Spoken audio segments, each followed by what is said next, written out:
Okay, I've spent a lot of time on Jill Biden. That's just the way I am. I get onto a little topic or something and I just keep going after it, and I don't know when to stop. Well, tonight I'm going to stop. I've beat up on Jill Biden enough already, so I'm going to have one more video here and I'm going to summarize the serious problems with her dissertation. And I'm going to answer the question, does she really deserve to be called doctor? Well, I'll tell you right now, no. The dissertation that she developed is pretty bad. It's really rough, it's unprofessional, worthless, and frankly, a little embarrassing. Is it fraudulent? No, I wouldn't go that far. Mr. Rashad Ritchie, he calls himself doctor, but he has a PhD and an EDD. Not really. His PhD he pretty much purchased, and his EDD is absolutely terrible. Worse than Jill Biden's, and frankly, fraudulent. But at any rate, I'm going to now describe to you why I think she does not deserve to be called doctor. Hello out there. I am trying to get through. With his powerful brainwaves cradled in the warmth of reasoning, it's time for Johnny Walker Dread to straighten you out on a thing or two. Emanating all the way from exciting Las Vegas, Oklahoma, it's the Johnny Walker Dread Show. Okay, in the description below, I have the previous 5 videos that I have spent on her dissertation where I have built the case against her claiming to be a doctor. And I have no personal gripe with Jill. I mean, she seems to be a nice enough person. I don't care for her husband too much, but Jill seems to be okay. I mean, I wouldn't mind having a sit-down dinner with her at some point. I doubt she wants to have one with me after this, but that's okay.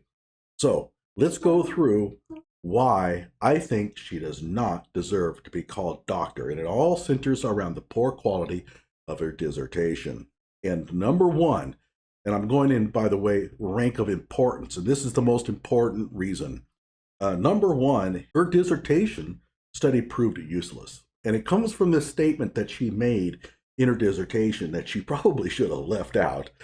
It says, in fall 2005, the Retention Task Force was formed by the Dean of Instruction to address the Middle States Evaluation Team's recommendation. The Middle States Evaluation Team, that's an accreditation agency for New England, to develop a formal retention strategy. So this accreditation committee came onto campus, looked at what they were doing, and told them they needed a formal retention strategy. And so the college that she's studying here decided to do it. The task force completed its study and issued its report in spring of 2006. Well, that's when she defended her dissertation. If Delaware Tech wants to implement and commit faculty to a student retention plan in all technology areas, the recommendations need to be reported to instructional faculty and staff. So what's the problem here? Well, her dissertation was all about studying retention at Delaware Tech and coming up with recommendations to improving retention. But that's exactly what the Retention Task Force did. In other words, her study and the results of this task force, their report, basically were completely superfluous. In other words, Delaware Tech doesn't need her dissertation because they studied this thing on their own and came up with their own recommendations. So I can guess as to what happened here. Most likely, the her advisor, got wind of this task force and dropped it on her desk and said, you probably need to mention this somewhere. Why didn't she incorporate the report into her own dissertation? Well, I can think of 2 reasons. Number one, their recommendations probably didn't jibe with what she wanted. And that was the student center. She wanted a buildup of the wellness center, and she wanted a strengthening of the writing center. And all those things probably didn't show up in their recommendations. And therefore, she doesn't want to report on that. The other one is, and this is probably more likely, she wants to defend. She doesn't want to hang around and have to incorporate this other task force report because that's more effort. And so she basically wants to defend, and she decides, well, I'll just make a brief mention of the existence of this other report in my dissertation and we'll call it a day. That's one thing that really shows up here, is that she really mailed this thing in. She doesn't really care. She just wants to get this thing over with. And that task force report probably looked to her like just more work. But whatever the case, her dissertation no longer has any use whatsoever. And the task force report is going to be far more thorough, far more careful, and its recommendations are probably cheaper and more effective. In terms of importance, this is the next one. Her study was designed to affirm her preconceived desires. In other words, when she went into this, she already had in her mind what she thought the college needed. And that was, guess what? A student support center, a wellness center, and I guess more money for the writing center. And everything that she did was built around trying to build up a case for that. But that is a big, big no-no in science. You never do that. This is an extreme form here of bias. So let's take a look here. She, in an interview with an expert named Tento, she says, how important are the physical surroundings? Do you feel that having a student center is important for students to gather to feel connected to one another? Notice how she's trying to couch her question in affirmative language, designed to get him to agree, and he does not buy it. And in fact, he basically says, well, you've said several things, that students need a place to gather in order to feel connected to one another, and that doesn't necessarily follow students who gather and not feel connected. There are many ways of building engagement, and a student union is not the only one. And she did not want to hear that. So if you're asking me to say, should an institution build a student union? My answer is the institution should find ways to engage students with each other in learning. If it involves a student union, fine. If it involves classroom pedagogy, fine. And here's what he says that's really important. You're trying to get me to commit to a question about your campus, and that's unfair. In other words, you're leading the witness here, and I am not going to fall for this. Now, was she dissuaded by this? Did she take this into account and say, maybe the student center is not necessarily what we need. I should investigate a little bit more. Maybe I should survey students and find out really if the student center is a good thing. Maybe I should do a cost-benefit analysis. Find out how much it would cost to put one in, and then put that in the survey question so that students really know what they're getting here. She does nothing like that. Let's read on. Approximately 85% of the student body felt that a student center might encourage friendships among students. Now, later she'll say needs, but I'll show you that here in a moment. Currently, the cafeteria serves as a gathering place for students because Delaware Tech has no other space where they can gather informally. Oh, darn! The cafeteria is impersonal, not an appealing place for students to gather. Keep in mind, she has gathered no data whatsoever to support that claim. She never interviewed students on how they felt about the cafeteria. This is something that she formed. She probably went into the cafeteria, thought, gee, a student center would be a lot better, and now she's going to make a case for building one. And then she goes on, when the new biotech building is planned, a student center should be a consideration of the administration. So she's pushing this. So what's the point of surveying students? What's the point of calling Dr. Tento and all those other things if you're just going to go ahead and go with your original preconceived notions anyway? This is an example of confirmation bias. Well, actually, it's even worse than that. This is just blatant bias. And anybody looking at her dissertation as a guidebook for the future will spot this a million miles away. Okay, and that brings us to number 3, intellectually dishonest reporting of collected data. That's something she does a lot here. She asks really nice questions that are designed to produce affirmative responses and then reports on them in a very unfair manner. Let's read. Approximately 85% of the student body felt that a student center might encourage friendships among students. That was the survey question.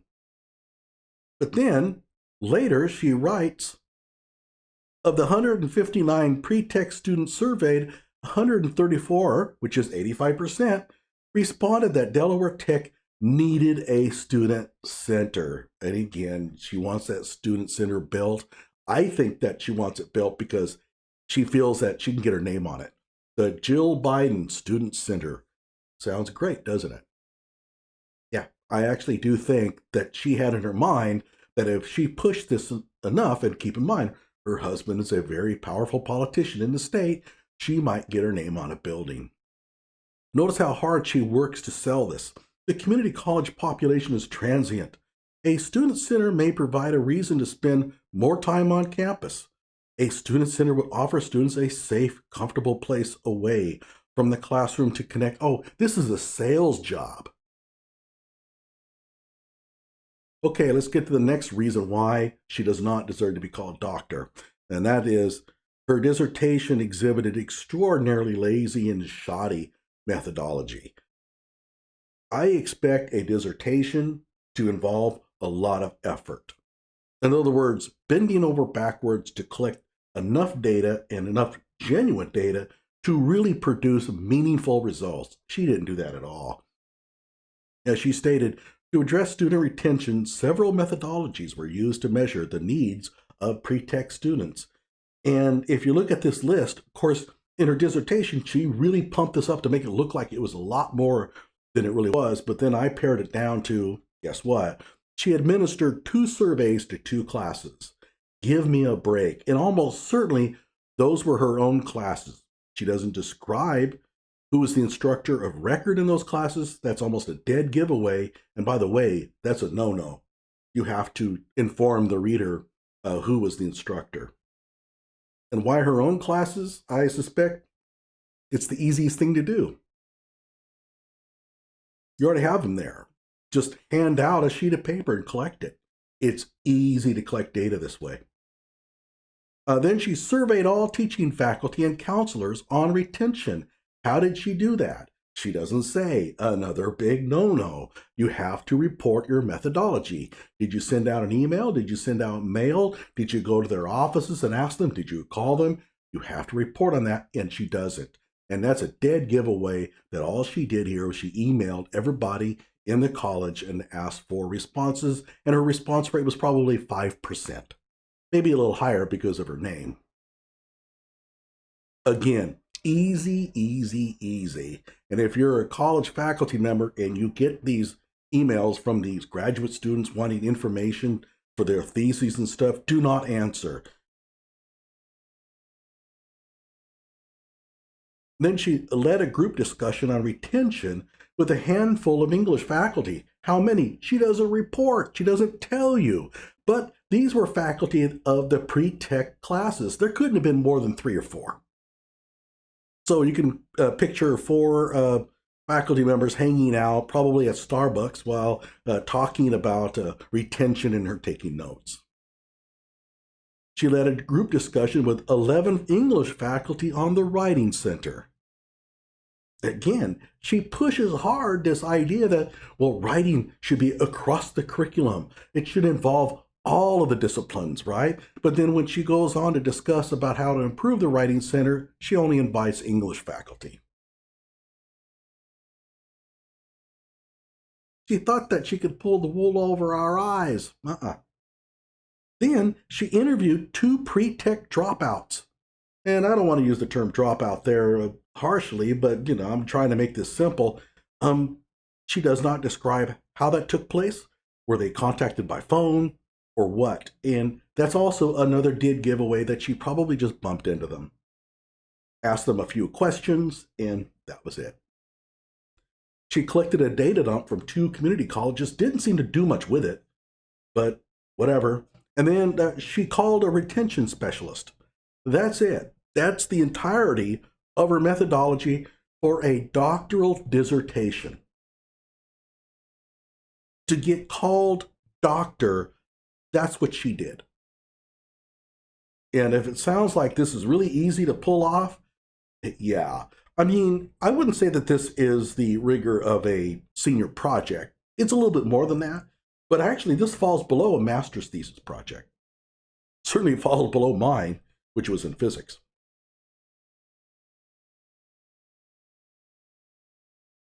And finally, this is the least of the problems, but it's still something that really gnaws at me. She can't write. She has a degree in English. She teaches pre-tech reading and writing, but she can't write. Take a look at this, and this is verbatim from her dissertation. And let me show you how, looking at this, here's what I would do. Okay, so let's read off this first sentence. Underprepared students must seek to develop or practice study skills. Must seek to develop? How about must develop? So let's go ahead and trim that. Must develop. And by the way, not only do you have to develop, but you also have to practice. So I'm going to replace or with and. And then the next sentence, skill development, like any other kind of deep learning, takes time and practice. And she direct quotes this for some god-awful reason I can't even figure out. And then cites the source. Why?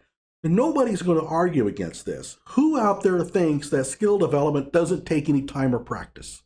Really?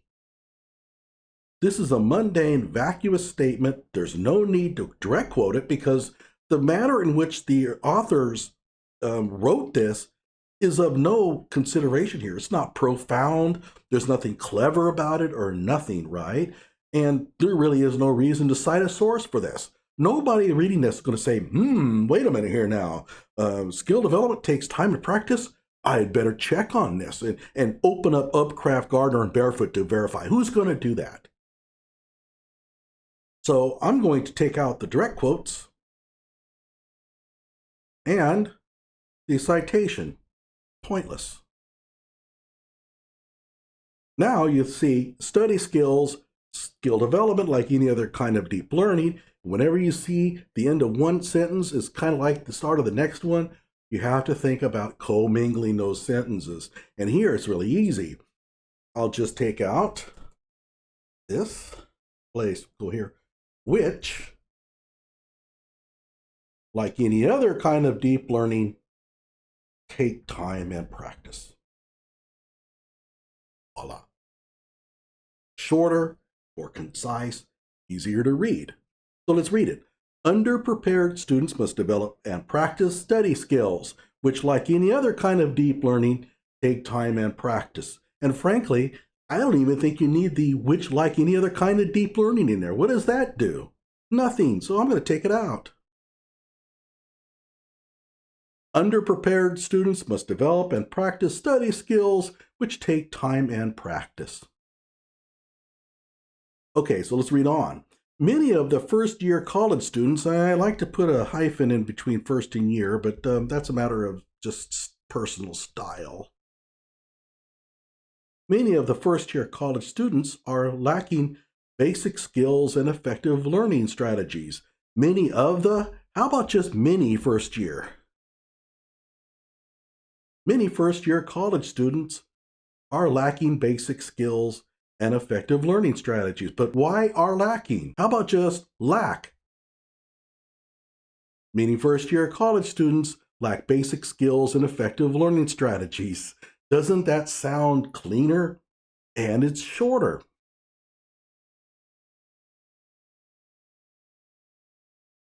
Now, she says, as a result, and then direct quotes for some reason, institutions are increasingly turning to what is referred to as integrated academic achievement. Let's take out the direct quotes.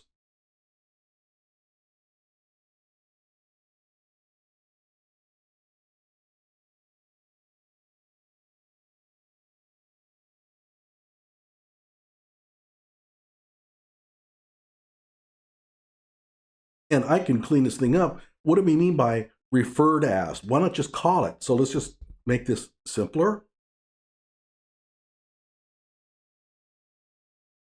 As a result, institutions are increasingly turning to integrated academic enrichment. There you go. It says the same thing as what we had previously, but more concisely.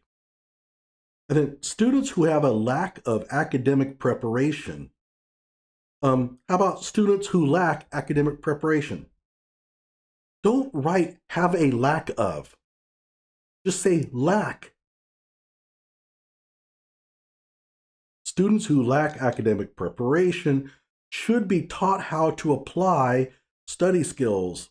How about must learn?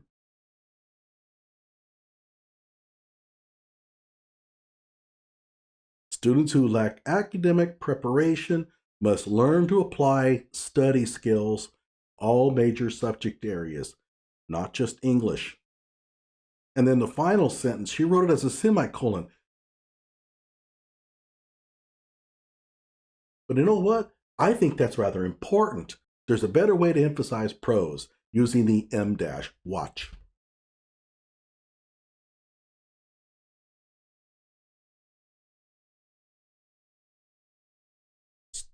Notice how it emphasizes that very last sentence. Study skills should be incorporated across the curriculum, not solely in segregated remedial courses, and I can emphasize it even more using italics.